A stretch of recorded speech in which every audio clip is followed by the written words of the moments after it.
Welcome to media today. ముందుగా headlines చూద్దాం.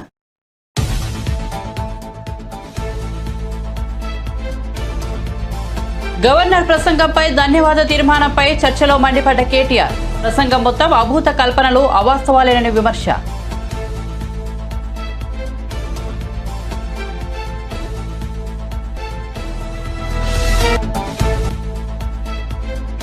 అంగన్వాడీ కార్యకర్తల సమ్మెకు జనసేన మద్దతు. ప్రభుత్వం మానవతా దృక్పథంతో స్పందించాలన్న పవన్ కళ్యాణ్.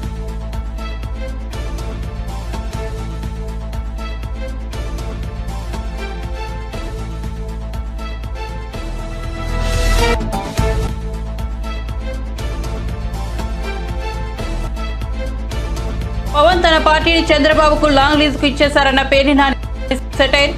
జనసేన ఓ టెంట్ హౌస్ పార్టీ అంటూ విమర్శలు.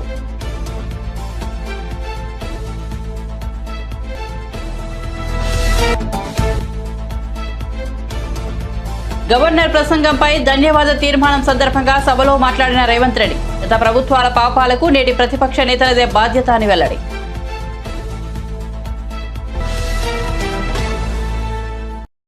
ఇక వార్త వివరాల్లోకి వెళ్తే తెలంగాణ శాసనసభ సమావేశాలను ప్రారంభిస్తూ గవర్నర్ తమిళసై చేసిన ప్రసంగం మొత్తం అభూత కల్పనలు, అవాస్తవాలేనని బీఆర్ఎస్ ఎమ్మెల్యే మాజీ మంత్రి కేటీఆర్ మండిపడ్డారు. ఓ సభ్యుడిగా గవర్నర్ ప్రసంగం విని సిగ్గుపడ్డానని చెప్పారు. ఇలాంటి ప్రసంగం రాష్ట్ర శాసనసభ చరిత్రలోనే విని ఉండమని అన్నారు. 1000 ఎలుకలు తిన్న పిల్లి తీర్థయాత్రలకు బయలుదేరినట్టు చేయాల్సిన దారుణాలన్నీ చేసి కేవలం 10 ఏళ్ల పాటు అధికారంలో ఉన్న బీఆర్ఎస్ ప్రభుత్వంపై విమర్శలు చేయించారని కాంగ్రెస్ పార్టీపై కేటీఆర్ మండిపడ్డారు. గవర్నర్ దారుణమైన ప్రసంగం విన్నాక కాంగ్రెస్ పాలనలో రాబోయే రాష్ట్ర భవిష్యత్తు ఎలా ఉండబోతోందో స్పష్టంగా తెలిసిపోయిందని చెప్పారు. శాసనసభలో ప్రధాన ప్రతిపక్షంగా వాస్తవాలను ప్రజల ముందు పెట్టాల్సిన బాధ్యత తమకు ఉందని, తప్పకుండా నిజాలను బయటపెడతామని కేటీఆర్ చెప్పారు. ముఖ్యమంత్రి గారు మరి ముఖ్యమంత్రి అయిన తర్వాతనన్నా కొద్దిగా మర్యాదకరంగా మాట్లాడతారేమో అనుకున్నా అధ్యక్ష. కానీ కొన్ని ఊహించలేము అధ్యక్ష, కొన్ని ఊహించలేము. ఎందుకంటే కొంతమందికి అది సాధ్యం కాదు. ఎందుకంటే వారికి అర్థమైంది అధ్యక్ష. ఎందుకంటే తెలంగాణ తెచ్చిన నాయకుడిని పట్టుకొని కల్వకుంట్ల చంద్రశేఖర్ రావు అని ఏకవచనంతో మాట్లాడతారు. తెలంగాణను వ్యతిరేకించిన వాళ్ళనేమో గారు గారు అని మాట్లాడినప్పుడే అర్థమైంది అధ్యక్ష వారి సంస్కారం ఏందో, వారి పరిజ్ఞానం ఏందో అర్థమైంది అధ్యక్ష. అచ్చోసిన ఆంబోతు, ఇది ఒక ముఖ్యమంత్రి మాట్లాడిన మాట. అచ్చోసిన ఆంబోతు అధ్యక్ష. ఎవరు అధ్యక్ష అచ్చోసిన ఆంబోతు? చీమలు పెట్టిన పుట్టలో దూరిన పాము అధ్యక్ష. కాంగ్రెస్ అనే పార్టీలో పాపం మా బట్టన్న, మా శ్రీధర్ అన్న, మా దామోదర్ అన్న, మా ప్రభాకర్ అన్న, అదేవిధంగా మా ఉత్తమన్న, మా కోమటిరెడ్డి వెంకటరెడ్డి అన్న, మా దామోదర్ అన్న, వీళ్ళందరూ కలిసి పెట్టిన పార్టీలో ఇవాళ దూరి ముఖ్యమంత్రి పదవి తీసుకుని ఆయన చీమలు పెట్టిన పుట్టలో పాముల గురించి మాట్లాడితే చాలా చండాలంగా ఉంటుంది సార్. దయచేసి ఇంకొక మాట అధ్యక్ష. అధ్యక్ష ఎన్ఆర్ఐలు నాన్ రిలయబుల్ అన్నారు అధ్యక్ష. ఎన్ఆర్ఐలు నాన్ రిలయబుల్ ఇండియన్స్ అన్నారు. నాన్ రిలయబుల్ ఇండియన్ అంటే అధ్యక్ష నేను అడుగుతున్నా, ఎవరు అధ్యక్ష ఎన్ఆర్ఐలకు టికెట్లు అమ్ముకున్నది? ఎవరు అధ్యక్ష ఎన్ఆర్ఐలకు టికెట్లు అమ్ముకున్నది? ఎవరికి తెలియదు అధ్యక్ష ఇది? అధ్యక్ష నేను ఇంకొక మాట కూడా అధ్యక్ష పేర్లు అధ్యక్ష అధ్యక్ష please please please please please అధ్యక్ష ఇప్పుడు అధ్యక్ష గౌరవ శాసనసభ్యులు హరీష్ రావు గారు నా పేరు తీసిండ్రంటే నేను అవకాశం ఇచ్చిన. మంత్రి గారు పేరు తీసిండ్రు, మంత్రి గారికి అవకాశం ఇద్దాం మనం. ప్లీజ్. ఇదేం పద్ధతి అధ్యక్ష? ఇది అధ్యక్ష ఇది మీరు నడపాలా హౌస్ని, మీరు నడపాలా అధ్యక్ష. వారు సార్ సార్ వినండి sir. In a democracy sir we have utmost respect for you. Prasad గారు, స్పీకర్ గారు, మీరంటే చాలా రెస్పెక్ట్ ఉంది అధ్యక్ష. The opposition in a democracy has its say and the government has its way. మేము మాట్లాడిన తర్వాత వాళ్ళకి పుష్కలంగా మైక్ ఇవ్వండి, గంటలు గంటలు మాట్లాడమని నేను వద్దనట్లేదు సార్. కానీ ఈ రకంగా ఒక వ్యక్తి మాట్లాడుతుంటే, ఒక సభ్యుడు మాట్లాడుతుంటే ముఖ్యమంత్రి గారితో సహా 5 మంత్రులు లేచి ప్రభాకర్ గారు, దామోదర్ గారు, శ్రీధర్ బాబు గారు, బట్టి గారు, ముఖ్యమంత్రి గారు అందరూ మాట్లాడితే గౌరవ కేటీఆర్ గారికి నా సూచన సార్, గవర్నర్ ప్రసంగం విషయంలో దాన్ని మాట్లాడుతున్నా సార్. నేను వారు మాట్లాడిన దాన్ని మాట్లాడుతున్నా. నేను ఈ డీవియేషన్ రాదు మనకు. నేను అదే అండి, వారు మాట్లాడింది రైట్ సార్. ఎన్ఆర్ఐలు నాన్ రిలయబుల్ ఇండియన్స్ అన్నారు. మరి ప్రపంచవ్యాప్తంగా ఉన్న ఎన్ఆర్ఐలు గమనించాలా. కాంగ్రెస్ పార్టీకి ఎన్ఆర్ఐల మీద ఉన్న గౌరవం, ఎన్ఆర్ఐల పట్ల ఉన్న ప్రేమ, గౌరవ ముఖ్యమంత్రి గారికి ఉన్న ప్రేమ గమనించాలని నేను కోరుతా ఉన్నా. ఇంకొక మాట అధ్యక్ష, ఎన్ఆర్ఐలు అన్నారు అధ్యక్ష. ఎవరు అధ్యక్ష? 100 కోట్ల మంది భారతీయులను కాదని బయట నుంచి తెచ్చుకున్న అధ్యక్షులు చేసుకుంది ఎవరు అధ్యక్ష? బయట దేశం వాళ్ళని తెచ్చుకున్న అధ్యక్షులు చేసుకున్న దుస్థితిలో ఉన్న కాంగ్రెస్ పార్టీ ఎన్ఆర్ఐల గురించి మాట్లాడితే ఎట్లా అధ్యక్ష?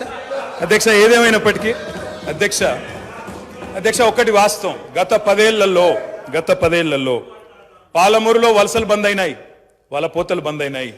14 రాష్ట్రాల నుంచి కూలీలు వచ్చి వాళ్ళ తెలంగాణలో నాట్లేస్తున్న విషయం వాస్తవం కాదా? 14 రాష్ట్రాల కూలీలు. అధ్యక్ష మీరు నల్లగొండలో ఫ్లోరైడ్ బండ నల్లగొండ గుండె మీద పెట్టిపోతే ఆ ఫ్లోరైడ్ బండను దించింది కేసీఆర్ కాదా? ఆ విషం నీళ్ల పీడ విరగడ చేసింది కేసీఆర్ కాదా? తెలంగాణను ఫ్లోరోసిస్ రహిత రాష్ట్రంగా పార్లమెంటులో ప్రకటించింది కేంద్ర ప్రభుత్వం కాదా? ఇది అబద్ధం అంటారా? సడుగులు విరిగిన సాలెల మగ్గానికి మంచి రోజులు తెచ్చింది కేసీఆర్ ప్రభుత్వం కాదా? ఇవాళ నేతన్నల ఆత్మహత్యలతో సిరిసిల్లను మీరు ఉరిసిల్లగా చేస్తే దాన్ని మళ్ళీ తిరిగి సిరిశాలగా చేసింది కేసీఆర్ ప్రభుత్వం కాదా? కునారిల్లిపోయిన కుల వృత్తులకు కొత్త ఊపిరులూదింది కేసీఆర్ ప్రభుత్వం కాదా? కాలే కడుపుతో అర్ధాకలితో ఎవ్వరు వండుకోవద్దని చెప్పి మానవీయ కోణంలో ఆలోచించి సంక్షేమంలో స్వర్ణయుగం సృష్టించింది, ఆసరగా నిలబడ్డది కేసీఆర్ ప్రభుత్వం కాదా? 200 రూపాయల పెన్షన్ను 2000 చేసింది కేసీఆర్ ప్రభుత్వం కాదా? అధ్యక్ష నిన్న గ్రామీణాభివృద్ధి గురించి మాట్లాడుతూ ఈ ప్రభుత్వం ప్రాపగాండాకు ఎక్కువ పెద్దపీట వేసిందన్నారు అధ్యక్ష వాళ్ళ హయాంలో 50 ఏళ్లలో అధ్యక్ష ఒక్క గంగదేవిపల్లె చెప్పుకుందరు, ఒక అంకాపూర్ చూపెడుదురు. అది కూడా పాప మా గ్రామస్తులు చేసుకున్నారు, వీళ్ళు చేసింది ఏం లేదు.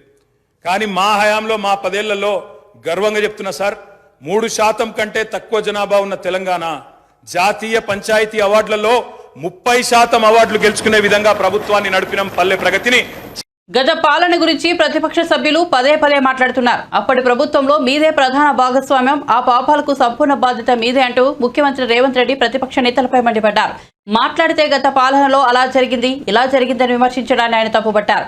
మాజీ సీఎం కేసీఆర్ కు రాజకీయంగా అవకాశాలు ఇచ్చిందే కాంగ్రెస్ పార్టీ అని, పార్టీ యువజన సంఘం వైస్ ప్రెసిడెంట్, ఆ తర్వాత ఎంపీగా మంత్రిగా ఆయన్ను గౌరవించిందని గుర్తు చేశారు. ఆయన కుటుంబానికి చెందిన మరో వ్యక్తిని ఎమ్మెల్యేగా గెలుపుకున్న మంత్రిని చేసి ఆపై ఎమ్మెల్యేగా గెలిచినందుకు సహకరించిన పార్టీ కాంగ్రెస్ పార్టీ అని వివరించారు. గత పాలనలో పాపాలు జరిగాయంటున్నారు. నిజంగానే పాపాలు జరిగి ఉంటే అప్పట్లో అధికారంలో భాగస్వాములుగా ఉన్నది మీరే కాబట్టి వాటికి సంపూర్ణ బాధ్యత కూడా మీదేనని కేటీఆర్ ఆరోపణలను రేవంత్ రెడ్డి తిప్పికొట్టారు. గారిని అన్యాయం చేసి ఈరోజు ఇక్కడికి వచ్చిండ్రు కాబట్టి ఈరోజు గతం గురించి అధ్యక్ష ఒకవేళ మా మిత్రులకు వాళ్ళకు అంతగా గతం గురించి చర్చించాలనే ఆలోచన ఉంటే ఒకరోజు మొత్తం తమరు సమయం ఇవ్వండి. తప్పకుండా జూన్ 2, 2014 కంటే ముందు జరిగిన 55 సంవత్సరాల పరిపాలన మీద సంపూర్ణమైన చర్చ ఇక్కడ పెడదాము. ఈరోజు ఇక్కడ జరుగుతున్న చర్చ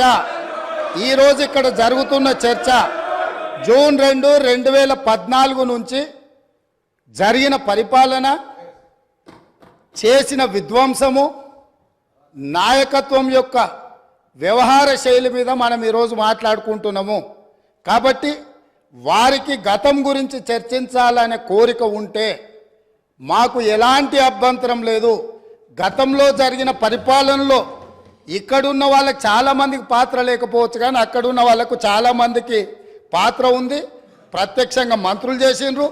అక్కడున్న నాగేందర్ గారు, ఆ పక్కనున్న శ్రీనివాస్ యాదవ్ గారు, ఆ పక్కనున్న హరీష్ రావు గారు, అక్కడున్న కడియం శ్రీహరి గారు, ఆ పక్కనున్న పోచారం శ్రీనివాసరెడ్డి గారు, ఆ పక్కనున్న గంగుల కమలాకర్ గారు, అన్ని పేర్లు మొత్తం అన్ని లిస్టు చదువుతా.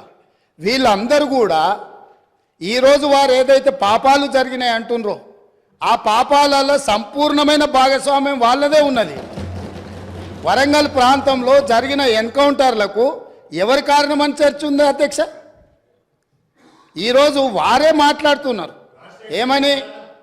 ఏమని గవర్నర్ ప్రసంగంలో మొత్తం కాంగ్రెస్ పార్టీ మేనిఫెస్టోనే పొందుపరిచిండ్రని చాలా సీనియర్గా పనిచేసిండ్రు మంత్రులుగా. గవర్నర్ గారి ప్రసంగము పార్టీ యొక్క ఎన్నికల మేనిఫెస్టోను మంత్రివర్గంలో చర్చించి మా ప్రభుత్వం యొక్క భవిష్యత్ కార్యాచరణను మంత్రివర్గం ఆమోదం చేసిన తర్వాతనే గవర్నర్ గారు ప్రసంగిస్తారు. పరిపాలనలో అనుభవం ఉన్న వాళ్ళు, గతంలో ఈ రకమైన నిర్ణయాలు చేసిన వాళ్ళు కూడా ప్రజల్ని తప్పుదోవ పట్టించడానికో లేకపోతే వాళ్ళ యజమానులను సంతోషపెట్టడానికో ఎందుకు మాట్లాడుతున్నారో నాకైతే తెలియదు. నేను సభ్యుడికి సూచన చేస్తున్నా, నేను చాలా విషయాలు ప్రస్తావించిన, తప్పకుండా సావధానంగా 5 సంవత్సరాలు సమయం ఉంది, సంపూర్ణంగా ఎక్స్రే తీసినట్టుగా ఎక్కడెక్కడ ఏమేమి ఉన్నాయో అన్నిటిని వివరిస్తాం. మా ఆర్థిక మంత్రి గారు, డిప్యూటీ సీఎం గారు జరిగిన విధ్వంసం ఏంది, ఆర్థిక నేరమేంది, అన్ని విషయాలు ఈ సభలోనే తమరి అనుమతి తీసుకొని చర్చకు పెట్టి వాటన్నిటిని విశ్లేషిద్దాం. మేము సిద్ధంగా ఉన్నాం. సంవయనం పాటించి ఈరోజు గవర్నర్ గారి ప్రసంగానికి సంబంధించిన మీకు మనసు ఉంటే, తెలంగాణను అభివృద్ధి చేసుకోవాలన్న ఆలోచన ఉంటే అభినందిస్తూ మీరు ముందుకు రండి. లేదు మేము ఇట్లనే ఉంటామంటే పిల్లి శాపనార్థాలకు ఉట్లు తెగిపడవు. ఈ శాపనార్థాలు పెడుతూనే ఉంటారు జీవితకాలం. కాబట్టి దయచేసి ప్రతిపక్షానికి నేను సూచన చేస్తున్నా, మేం పాలకపక్షంగా మా విజన్ డాక్యుమెంట్ని సభలో పెడుతున్నాం. మీరు సలహాలు సూచనలు ఇవ్వండి. సహేతుకమైన సలహాలు సూచనలకు ఎప్పుడు మేము సిద్ధంగా ఉన్నాము. ఎందుకంటే ప్రతిపక్షాలను గౌరవించడం అనే సాంప్రదాయం కాంగ్రెస్ పార్టీకి మొదటి నుంచి ఉంది, ఇప్పుడు కూడా ఉంది. ఆ సాంప్రదాయాన్ని కొనసాగిస్తామని మీ ద్వారా వారికి తెలియజేయదలుచుకున్నాం.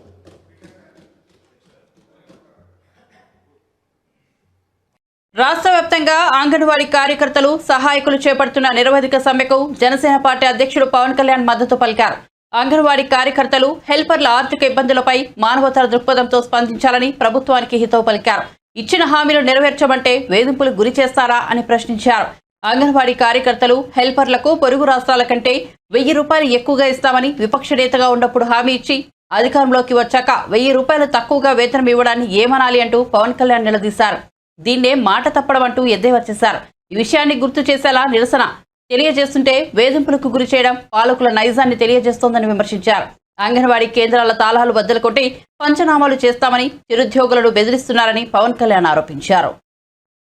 ఎన్నికల ముందు ఒక వాగ్దానాలు చేసి ఎన్నికల తర్వాత దాని గురించి స్పందించకపోవడం ఖచ్చితంగా పొరపాటే. నాకు అర్థం కాదు ఏంటంటే, ఈ ముఖ్యమంత్రికి ఘర్షణ వాతావరణం చాలా ఇష్టం. ప్రశాంతంగా చేసుకుంటున్న ఈ నిరసన కార్యక్రమంలో కూడా నిన్న అధికారులందరినీ పంపించి, వాలంటీర్ని పంపించి స్థానాలు పాల్గొట్టండి, ఇవన్నీ అంటే ఏ సమస్య అయినా సరే పరిష్కారం చేయగలుగుతాం. ఆ స్థాయిలో అధికారంలో ఉన్నప్పుడు కూర్చుని మాట్లాడాలి. అమరావతి రైతులతో కూడా ఈ విధంగా చేశాడు అతను. పక్కనే ఉంటారు, వాళ్ళు పిలిపించుకుని కూర్చుని మాట్లాడుకుని న్యాయబద్ధమైన సమస్యలు కానీ పరిష్కారం చేయడానికి కానీ ఓ ప్రయత్నం చేస్తేనే ప్రజాస్వామ్యం. ఇప్పుడు మీ డిమాండ్స్ ఇతర రాష్ట్రాల్లో, పొరుగు రాష్ట్రాల్లో ప్రత్యేకంగా అక్కడ ఉన్నట్టుగా మనకి వేతనాలు పెంచాలనేది అంగన్వాడీ హెల్పర్స్, వర్కర్స్ వీళ్ళందరూ కూడా డిమాండ్ చేస్తుంది. ఖచ్చితంగా అది న్యాయబద్ధమే. ఎందుకంటే ఈ రోజుకి కూడా సుప్రీంకోర్టు ఇచ్చిన గైడ్లైన్స్ని పాటించాల్సిన కనీస అవసరం, బాధ్యత ప్రతి ఒక్కరికి ఉంటుంది. సో మినిమం వేజెస్ ప్రొటెక్షన్ కిందనే సరే కానివ్వండి, లేకపోతే లేబర్ యాక్ట్ కిందనే సరే కానివ్వండి, ఏ విధంగా చూసినా కూడా మీరు కృషి చేస్తే అనేక ప్రాంతాల్లో వైద్య సేవలు లేని ప్రాంతాల్లో కూడా మీరు తల్లుల్ని ఆదుకుంటున్నారు, చిన్న బిడ్డలను ఆదుకుంటున్నారు. మన భవిష్యత్తులో మనకి భారతదేశంలో ప్రతి ఒక్కరి కంట్రిబ్యూషన్, వాళ్ళ భాగస్వామ్యం అయ్యే విధంగా మీరు కృషి చేసిన విధానాన్ని నాకు బాగా అవగాహన ఉంది. చాలా అద్భుతమైన కార్యక్రమం ICDS ప్రాజెక్ట్ అనేది. అందులో భాగంగా మీరందరూ కూడా ఇన్వాల్వ్ అవడం, మీరు ఈ విధంగా ఈ రోజున రోడ్డుకి ఎక్కడం అనేది దురదృష్టమైన పరిస్థితి. నిజంగానే కూర్చుని మీతో మాట్లాడి సామరస్యంగా ఇన్ని కార్యక్రమాలు చేస్తున్నప్పుడు రాష్ట్ర ప్రభుత్వం ఆ బటన్ నొక్కేదేదో మీ దగ్గర కూడా బటన్ నొక్కితే బాగుండేది. ప్రతి ఒక్కరికి మీ న్యాయపరమైన డిమాండ్స్ పొరుగు రాష్ట్రాల్లో ఉన్న దానికన్నా 1000 రూపాయలు పెంచుతా అని చెప్పాడు గతంలో. పెంచడం కాదు కదా, ఇప్పుడు తగ్గిపోయింది. ఆ విషయాన్ని ముఖ్యమంత్రి గారికి మీరు గుర్తు చేయడానికి చేసిన ప్రయత్నాన్ని వేరే విధంగా మాట్లాడడం అనేది చాలా పొరపాటు. తప్పకుండా ఈరోజు ఉదయం కూడా పవన్ కళ్యాణ్ గారు మీ సమస్య పైన పరిష్కారం జరగాలి, దీనికి ప్రభుత్వం స్పందించాలనే విషయం పైన ఆయన ఈరోజు పొద్దున స్టేట్మెంట్ రిలీజ్ చేశారు. మిమ్మల్ని అందరినీ కూడా సంఘీభావం తెలుపుతూ, మీకు మద్దతు తెలుపుతూ, మీ పోరాటానికి జనసేన పార్టీ నుంచి ఖచ్చితంగా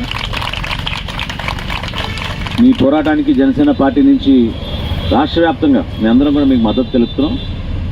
ఈ సమస్య పరిష్కారం కోసం కూడా తప్పకుండా రేపటి రోజున మన ప్రభుత్వం ఏర్పడిన తర్వాత డెఫినెట్గా నా అభిప్రాయం అయితే వ్యక్తిగతంగా ఖచ్చితంగా దీని గురించి స్పందించాలి మేము. ఇది బాధ్యత. ఇది డెఫినెట్గా దీన్ని మీ మినిమం వేజెస్ ఏవైతే ఉన్నాయో మినిమం వేజెస్ని దృష్టిలో పెట్టుకుని మీరు చేస్తున్న కార్యక్రమాలు, మీరు కష్టపడి పనిచేస్తున్న పనిని గౌరవించే విధంగా స్పందించాల్సిన అవసరం పదవిలో ఎవరున్నా కూడా వాళ్ళు తీసుకోవాల్సిన బాధ్యత ఖచ్చితంగా జనసేన పార్టీ కూడా తీసుకుంటుందని మనస్ఫూర్తిగా మిమ్మల్ని మీకు భరోసా ఇవ్వడానికి, మీకు అండగా నిలబడడానికి ఈరోజు పెద్దలు ఆహ్వానించినప్పుడు నేను తప్పకుండా వస్తా అని చెప్పాను. అదృష్టంగా భావిస్తున్నా. మిమ్మల్ని కొంచెం లేట్గా వచ్చాను, అయినా కానీ మీ అందరూ ఉన్నందుకు భవిష్యత్తులో కూడా మీకు వెంట ఉంటాం.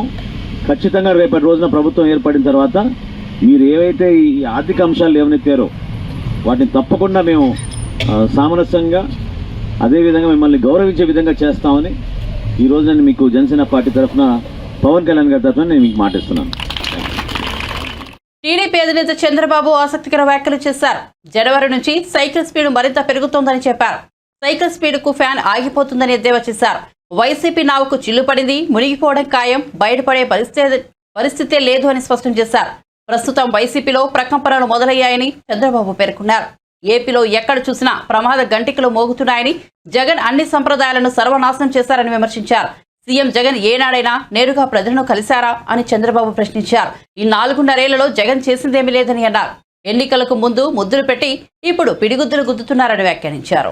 ఎమ్మెల్యేలు మాట్లాడలేరు, మంత్రులు కలవలేరు, ఎంపీలు గుమస్తాల కంటే హీనంగా ఉంటారు. ఇవన్నీ చూసిన తర్వాత నాకు అనిపిస్తుంది, ఒకటే చెప్తున్నా, నువ్వు 151 మందిని మార్చినా నీ ప్రభుత్వం రాదు, మీరు గెలిచే సమస్య లేదు. ప్రజలు ఎప్పుడో నిర్ణయించుకున్నారు. దానికి కారణం నేను ఒకే ఒక విషయం మిమ్మల్ని కోరుతున్నా. ఈ ఎన్నిక నేను ముఖ్యమంత్రి కావడానికి కాదు, లేకపోతే తెలుగుదేశం జనసేన పార్టీలు గెలవడానికి కాదు. ఈ రాష్ట్ర భవిష్యత్తును కాపాడడానికి జరిగే ఎన్నికలు. మన భవిష్యత్తు, మన పిల్లల భవిష్యత్తుని కాపాడుకునే ఎన్నికలువి. ఆ సందర్భంగా ప్రతి ఒక్క వ్యక్తి ఆలోచించాలి, విద్యతో ఆలోచించాలి. నేను ఈ విషయం కూడా చెప్తున్నాను, నాకేం ముఖ్యమంత్రి పదవి కొత్త కాదు. 14 సంవత్సరాలుగా ముఖ్యమంత్రిగా పనిచేసిన సమైక్య ఆంధ్రప్రదేశ్ లో కూడా, లేకుంటే తెలుగుదేశం పార్టీకి మంత్రి పదవులు కూడా కొత్త కాదు. కానీ సమస్య అంతా మీరు గుర్తుపెట్టుకోవాల్సింది, ఈ రోజు తెలుగుదేశం పార్టీ జనసేన కూడా కలిసి మీ ముందుకు వస్తున్నామంటే ఈ రాష్ట్రాన్ని కాపాడాలని. ఈ రాష్ట్రాన్ని కాపాడుకోవడంలో అందరి బాధ్యత ఉంది. ఈ రోజు మీరు చూస్తున్నారు, తెలంగాణ రాష్ట్రం, ఆంధ్రప్రదేశ్ రాష్ట్రం విడిపోయి 10 సంవత్సరాలు అవుతుంది. 5 సంవత్సరాలు తెలుగుదేశం పార్టీ అధికారంలో ఉన్నప్పుడు అభివృద్ధి ఏ విధంగా చేశామో మీరు ఒక్కసారి గుర్తుపెట్టుకోండి. ఆ రోజు చేసిన అభివృద్ధి అదే విధంగా కంటిన్యూ ఉంటే ఈ రోజు రాష్ట్రం కూడా తెలంగాణతో సమానంగా ముందుకు పోయేవాళ్ళం.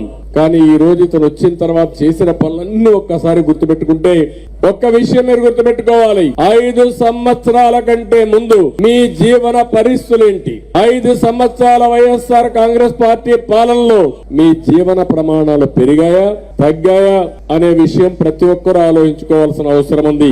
ఒక రైతు, ఒక నిరుద్యోగి, ఒక కూలీ, ఒక చిరు ఉద్యోగి గాని ప్రతి ఒక్కరూ ఆలోచించుకోవాల్సిన అవసరం ఉంది. మామూలుగా ప్రభుత్వం అనేది ప్రజల జీవన ప్రమాణాలు పెంచేది ప్రభుత్వం, ప్రజల ఆత్మ గౌరవాన్ని కాపాడేది ప్రభుత్వం, అంతేకాకుండా మీ భవిష్యత్తుకు దారి చూపించేది ప్రభుత్వం. అలాంటివి కాకుండా మన జీవితాలతో ఆడుకునే పరిస్థితి వచ్చింది.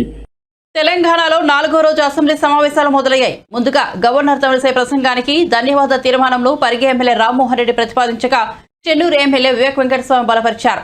బీఆర్ఎస్ ఓటమి తర్వాత కొలువుదీరిన అసెంబ్లీలో మొదటి చర్చ జరుగుతుండటంతో అందరిలో తీవ్ర ఆసక్తి రేగుతోంది. ఈ సందర్భంగా ఎమ్మెల్యే హరీష్ రావు మాట్లాడారు.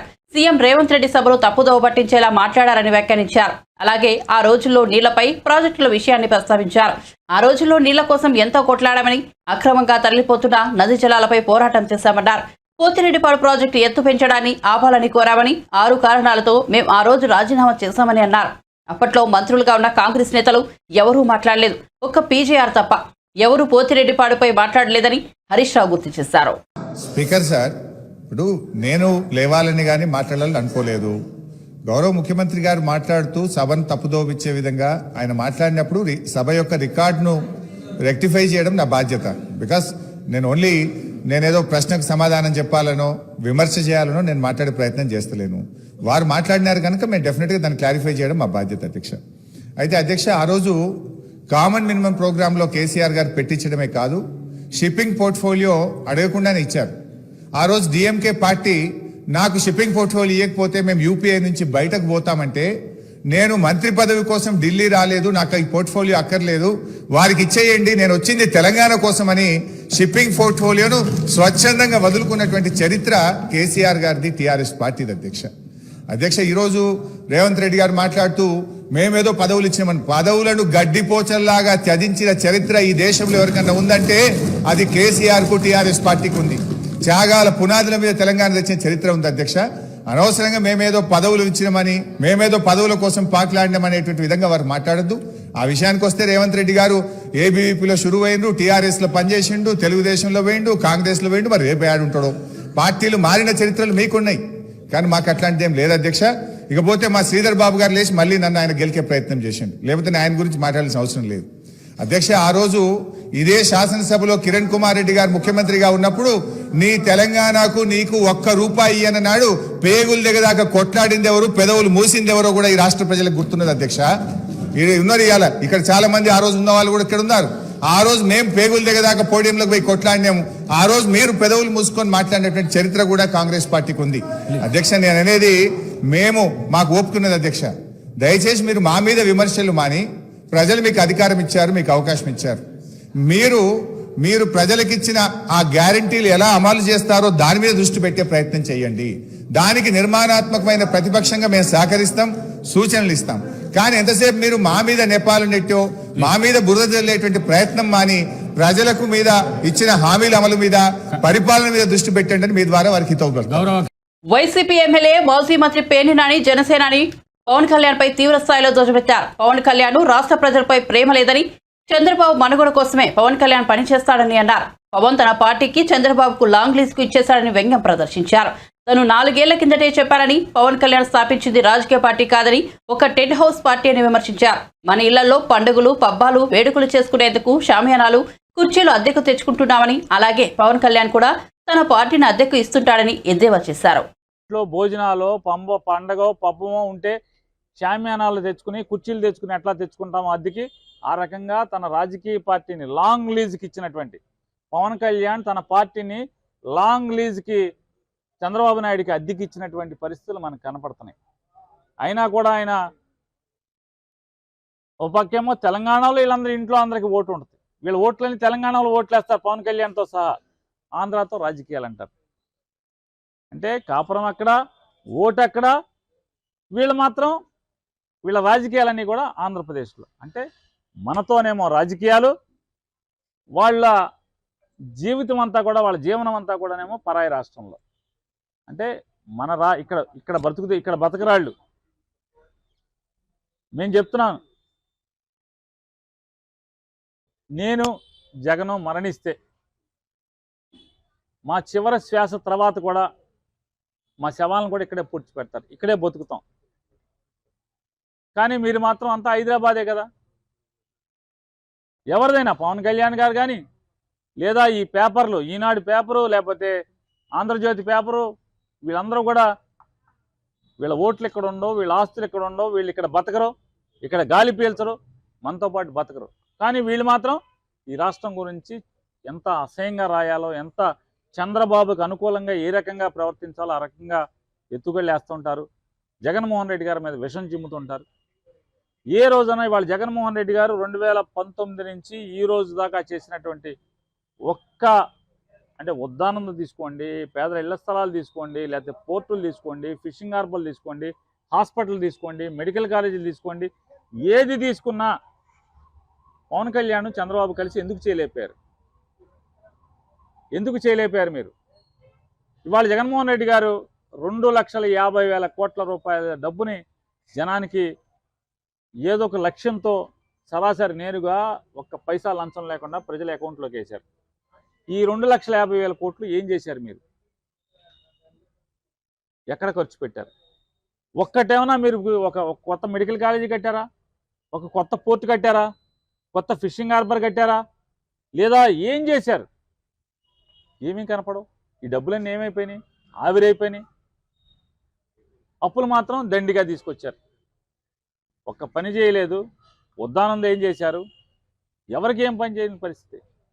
ఇవన్నీ కూడా ఎంతసేపు ఆరాటం. పవన్ కళ్యాణ్కేమో చంద్రబాబుని అధికారం మీద కూర్చోబెట్టాలని ఆరాటం, చంద్రబాబుకేమో తన కొడుక్కి బాగా అక్రమ సంపాదనతో జనం సొమ్ము దోచేసి ఇంట్లో మూటలు కట్టేయాలనేటువంటి ఆరాటం తప్పితే మరొక వీరికి ప్రజల పట్ల కించిత్ ఇంత కూడా ప్రజల పట్ల వారికి అంకిత భావం లేకపోవడం అనేది మన దురదృష్టం.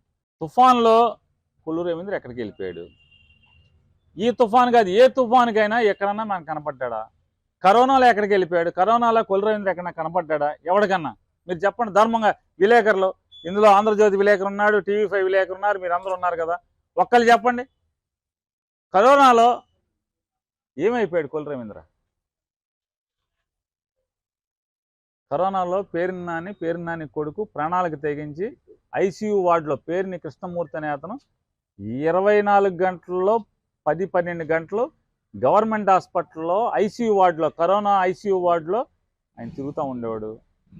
ఏ రోజు ఏం కావాలంటే ఆఖరికి గవర్నమెంట్ హాస్పిటల్లో ఏది కావాలన్నా సొంత డబ్బులతో కూడా అరేంజ్ చేసాం.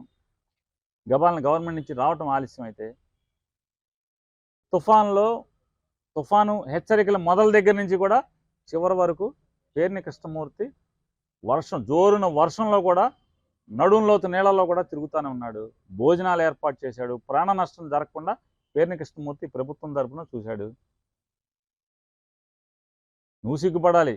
ముక్కుపచ్చల మీసాలు కూడా సరిగ్గా రాని కుర్రాడు, 26 ఏళ్ళ కుర్రాడు. నీకేమో 50 ఏళ్ళు వచ్చినాయి. 50 ఏళ్ళలోనేమో నువ్వేమో ఎక్కడ ఉంటావో తెలియదు, ఎక్కడికి వస్తావో తెలియదు. అతను మాత్రం తుఫాన్లో 5 రోజులు 6 రోజులు కంటిన్యూస్గా జనాల్లో తిరుగుతానన్నాడు. జనం బాగోగులు పట్టించుకున్నాడు. భోజనాలు చూశాడు. వాళ్ళ ప్రాణ నష్టం లేకుండా ఉంటాకి వాళ్ళందరినీ క్యాంపులకు తరలించే ఏర్పాట్లు చూశాడు. నీళ్లు తోడిచ్చే ఏర్పాట్లు చూశాడు. మొత్తం అంతా తిరుగుతూనే ఉన్నాడు. ఇక సీటు అంటావా? సీటు వస్తే ఏంటి, రాకపోతే ఏంటి? నీకులాగా సీటు కోసం ఆటి కోసం వీటి కోసం ఎంపర్లాడేది. మేము నికార్సైన కార్యకర్తలం. సీటు కోసం పనిచేయం, పార్టీ కోసం పనిచేస్తాం. సీటు వస్తే వస్తారు, లేకపోతే రాదు. ఏమవుద్ది? బులెటిన్ ముగించే ముందు హెడ్లైన్స్ మరోసారి చూద్దాం.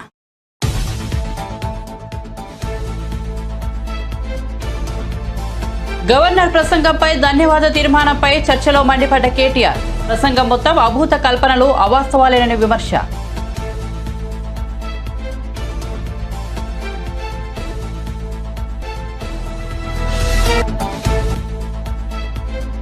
అంగన్వాడీ కార్యకర్తల సమ్మెకు జనసేన మద్దతు. ప్రభుత్వం మానవతా దృక్పథంతో స్పందించాలన్న పవన్ కళ్యాణ్.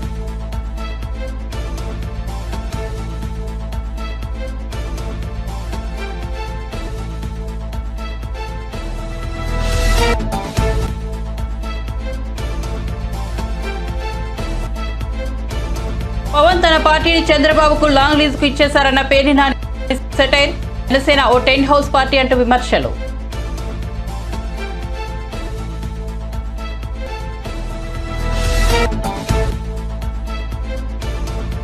గవర్నర్ ప్రసంగంపై ధన్యవాద తీర్మానం సందర్భంగా సభలో మాట్లాడిన రేవంత్ రెడ్డి గత ప్రభుత్వాల పాపాలకు నేటి ప్రతిపక్ష నేతలదే బాధ్యత అని వెల్లడి.